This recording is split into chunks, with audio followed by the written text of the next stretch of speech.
Well, good morning all, and welcome back to the off-grid cabin, where I'm going to do a video that I've been asked to do for a while now, and that is the 6-month review on this King's dual zone fridge.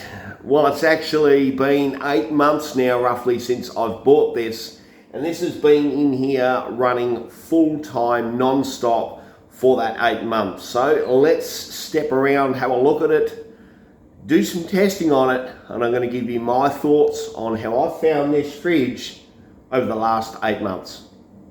So let's quickly step through what this is for those people that haven't seen this fridge before. So it's a dual zone fridge from King's. It's a 75 litre one. They also make the 90 litre one. So the dual zone has two compartments, two separate compartments you can use either as a fridge or a freezer, or both freezer and both fridge, depending on your needs.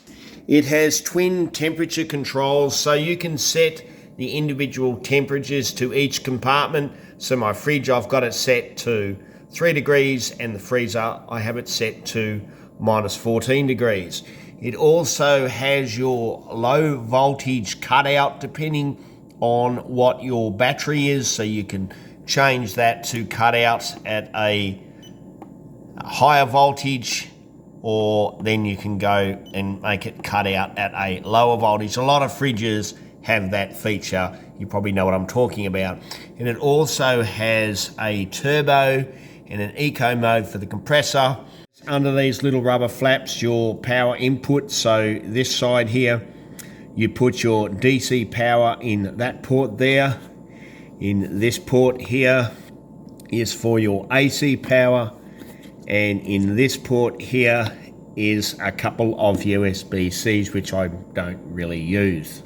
And on the other side of the fridge, it also has a second DC input, so you can choose which side you want your cable depending on how it's going to sit, either on the ground here or in your car. So that's a really handy feature, having the DC input on both sides of the fridge. So before we do our temperature test, I want to run through one little issue that I had with this right from the start. Now, if you've been watching the videos on this, you'll know exactly what I'm talking about, and that's regarding the seal on the lid. So if I lift up the lid here, we'll have a look at the seal, and this is the seal that they've got on the lid. Now, it's a rubber seal, but the rubber seal is too small, and it actually doesn't protrude out far enough to actually seal. It actually sits inside the groove instead of coming out. So King's, that's one thing you do need to look at, and I know you're aware of it because a lot of people have complained about it. So just a bigger seal would be great. So for the fridge, that's not a huge issue, but on the freezer side of it, it became an issue because what it was doing was starting to frost up the corners here like this. You can see I've still got some frosting in there, but that's fine. We'll talk about that in a second. So the way I overcame that or combated that is I actually put some rubber stick-on seal myself, and then that stopped that from happening or reduced it dramatically. Now you can still see there is some frosting around the edge of the fridge here, and that's going to be normal because every time we open up this freezer, it's going to let the warm air in, we close the lid, and then that's going to create condensation and it's going to stick to the walls. It's not a frost-free freezer. All freezers are going to do that, but are not frost-free. So let's keep moving on, and we're going to have a look inside the freezer, and we're going to test the temperature. So I have the freezer compartment set to minus 14 degrees. So we're going to get our trusty temperature gun here. We'll lift the lid up. Now I have had the lid open to shoot this video, so I'll probably let a lot of the cold out. But let us test the temperature of some of the food and so on in the fridge. So the wall here is at minus 9, minus 10. Did we see a minus 10? So there's a minus 10. Our bacon, let's have a look. Our bacon is sitting at minus 12. Our sausages, minus 9. Our pasta, minus 10. Our veggies in here, minus 9. What have we got here? That is some falafels. They are sitting at minus, where are you? Minus 11. The bread is at -1. Well, I've had the lid open. Oh, maybe I should flip this over. Hang on a sec.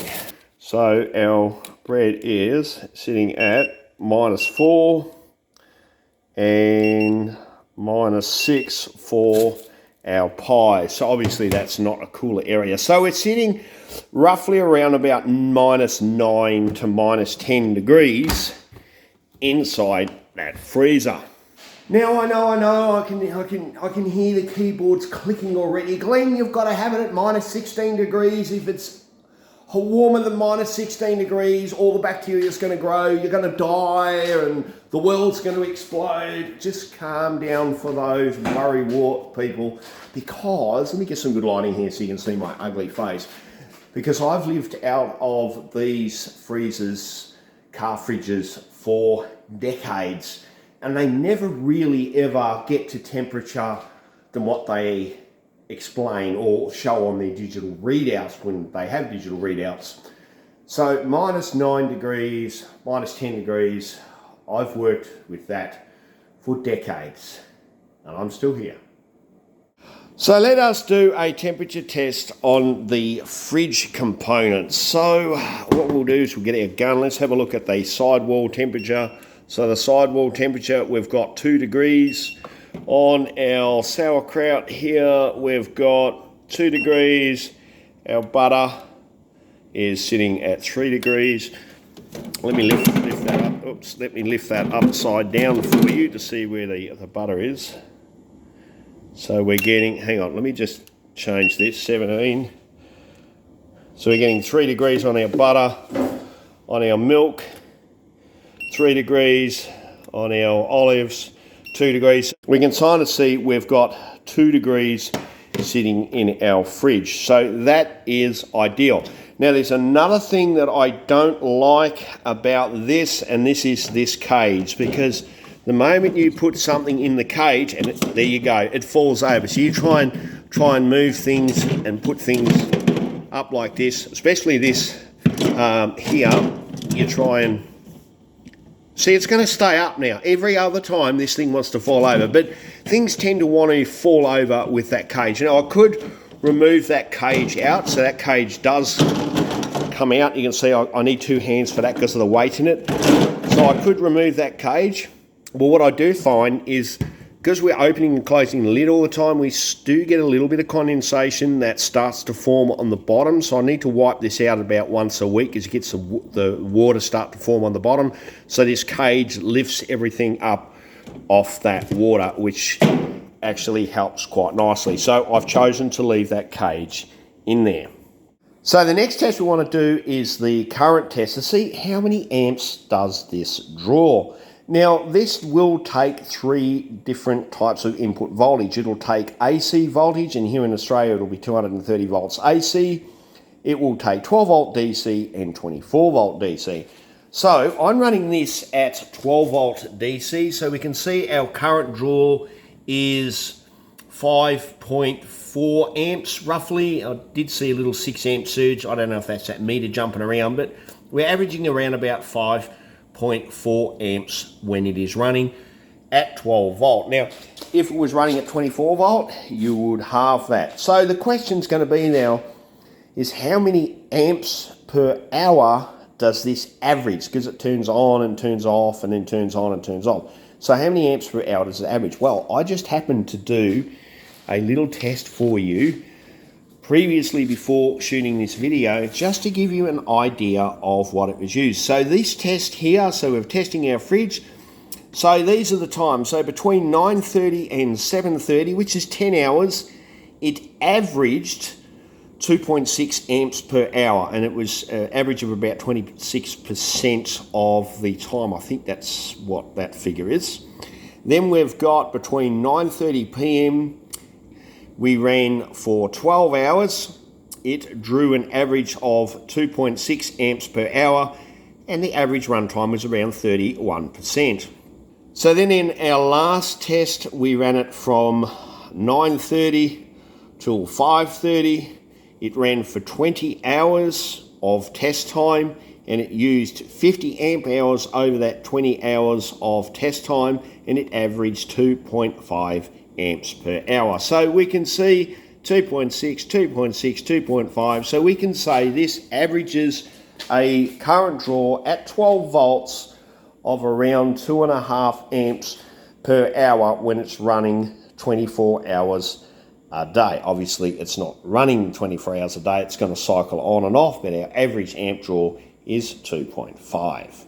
So there is the 8-month review on the Dual Zone Kings fridge freezer. Now, how have I found this over the 8 months that I've been running this? With the exception of the issue with the seal, that is the only issue I've had with it, which I've fixed pretty easily. I can't complain about it.